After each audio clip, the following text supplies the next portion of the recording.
겨울이 한 걸음 더 다가온 듯합니다. 오늘 아침은 패딩이 절로 생각날 만큼 추웠습니다. 네, 내륙 곳곳의 기온이 영하권으로 떨어졌고 서울 역시 올가을 최저 기온을 기록했습니다. 날씨 궁금증 김민경 기자에게 들어보겠습니다. 어서 오십시오. 어서 오세요. 안녕하세요. 네, 오늘 아침에 정말 추웠는데 몇 도나 떨어진 거죠? 네, 오늘 아침 대부분 지역의 기온이 어제보다 5에서 많게는 10도 가까이 낮아졌습니다. 우선 전북 무주 설천면이 영하 8.7도로 전국에서 가장 추웠는데요. 체감온도는 무려 영하 17.5도까지 떨어졌고요. 예. 파주와 철원, 봉화 등 내륙 곳곳에서도 영하권을 기록했고 서울에서도 은평구와 노원구 등 여러 지역이 영하권에 들었습니다. 서울의 공식 관측소의 기온은 0.5도로 영하권은 아니었지만 올가을 최저 기온을 기록했습니다. 제가 오늘 아침에 서울 홍대 근처로 취재를 다녀왔는데요. 이 두꺼운 코트에 목폴라까지 껴입고 핫팩을 쥐고 있었는데도 이 찬바람에 몸이 절로 움츠러들 정도였습니다. 네, 어젯밤에 잠깐 동네 나갔는데 꽤 춥더라고요. 바람도 좀 강하게 부는 것 같던데요. 맞습니다. 이 기온은 오늘 아침이 더 낮았지만 바람은 어제가 더 강했습니다. 이 체감상으로도 어제의 찬바람이 훨씬 더 강할 걸로 느껴졌을 텐데요. 이 화면 보실까요? 어제 우리나라 주변 일기도입니다. 이 검은색 선의 간격이 좁을수록 바람이 강한데요. 이 한반도 주변에서 특히 더 촘촘합니다.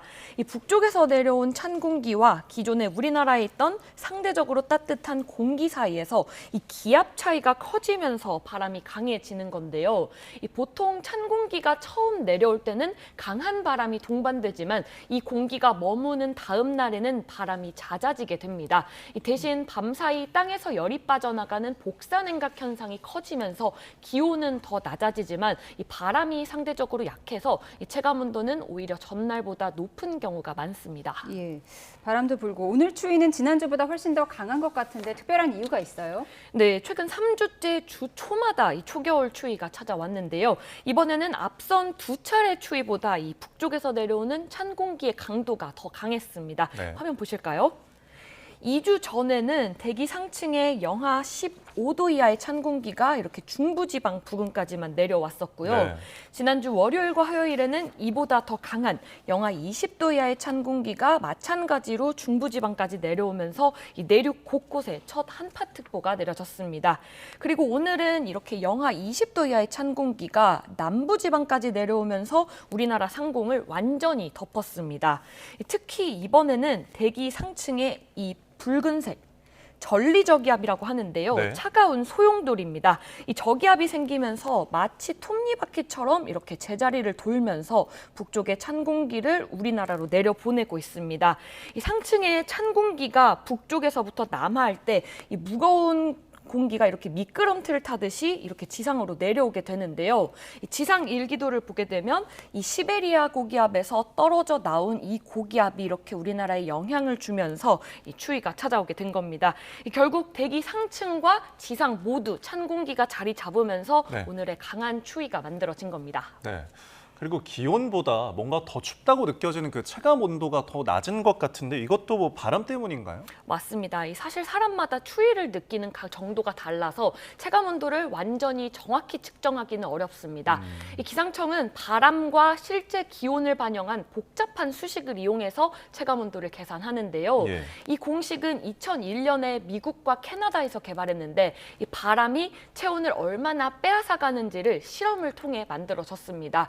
이 체감온도는 결국 바람이 좌우하는 거라서 바람이 강해질수록 체감온도는 낮아진다고 보면 될 것 같습니다. 네. 예, 봄, 가을이 없어지는 느낌인데 올해 추위가 지난해보다 빠른 건가요?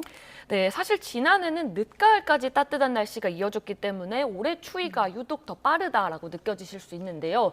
하지만 사실 이맘때 추위는 너무 자연스러운 계절 흐름입니다.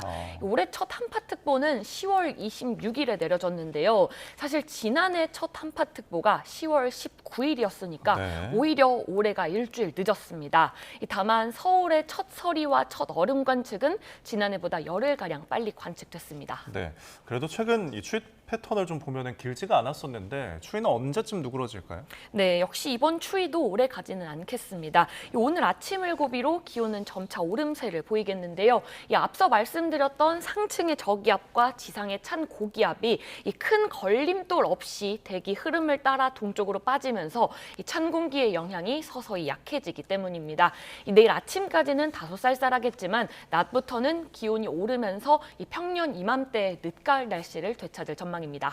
네, 요즘 최근 패턴을 보면 월요일에 추워졌다가 수요일쯤 괜찮아지는 패턴이 반복되고 있어요. 뭐 3한 4온인가요? 네, 맞습니다. 이 3한 4온 현상이라고 3일은 춥고 4일은 따뜻한 우리나라의 겨울철의 전형적인 기온 패턴인데요. 이렇게 지금처럼 가을에서 겨울로 넘어가는 시기에 아주 자연스러운 현상입니다. 이 대기 흐름이 원활하게 흘러가고 있다는 뜻이기도 하고요. 이 찬 공기가 직선으로 이동하지 않고 파도처럼 이렇게 위아래로 출렁이면서 흐르는 이 주기가 대략 일주일 정도입니다. 이런 흐름은 당분간 계속되겠고요. 이 점차 겨울이 가까워지는 만큼 기온은 한 단계씩 더 내려가서 추위의 강도는 점점 더 강해질 걸로 보입니다. 네. 그런데 뭐 일교차 때문에 낮에 기온이 좀 올랐다고 해도 추운 감이 있는데 한파특보 자체는 해제가 됐다고요? 네, 그렇습니다. 오전 10시를 기준으로 한파특보는 모두 해제됐습니다. 이 한파특보의 기준이 조금 까다롭기 때문인데요. 이 한파주의보가 내려지는 조건은 두 가지입니다.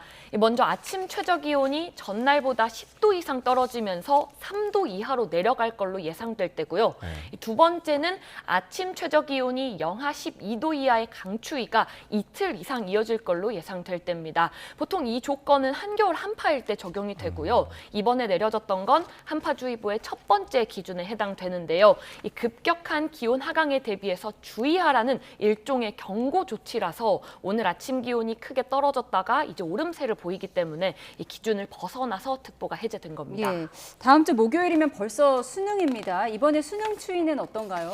네, 아직 수능일까지 열흘가량 남아있어서 구체적인 날씨 예보는 나오지 않았습니다. 하지만 여러 수치 모델들이 이 최근과 비슷하게 이 다음 주 초반에 찬 공기가 내려왔다가 중반부터는 기온이 오를 걸로 예측을 하고 있어서요. 네. 이 오늘 같은 강추위는 아니겠지만 아침 기온은 한 자릿수로 다소 쌀쌀할 전망입니다. 네. 뭐 예전에는 날씨가 수능 날짜 알아서 추워진다라고 했는데 좀 그런 패턴은 좀 아닌 것 같기도 하네요. 네, 이 매년 수능 때마다 한파가 찾아온다는 말, 입시 한파라는 단어가 이 국어사전에 등재될 정도로 굳어졌는데요. 네. 하지만 실제 기온 데이터를 보면 최근 10년 동안 서울에서 수능일 아침 기온이 영하권으로 떨어진 건 2017년, 2019년, 2020년 단 3번뿐입니다.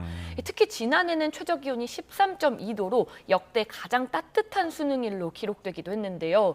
이 수능일이 유독 춥게 느껴지는 건 늦가을에서 초겨울로 넘어가는 시기적인 요건과 그리고 새벽 시간대의 이동이 겹치면서 더 춥게 느껴지는 걸로 보입니다. 올해는 한파 수준의 큰 추위는 없을 걸로 보이는 만큼 이 날씨 걱정보다는 컨디션 조절에 집중하셔도 될 것 같습니다. 알겠습니다. 갑작스러운 추위의 이유와 앞으로의 날씨 전망 김민경 기상재난 전문기자와 함께 짚어봤습니다. 고맙습니다. 고맙습니다.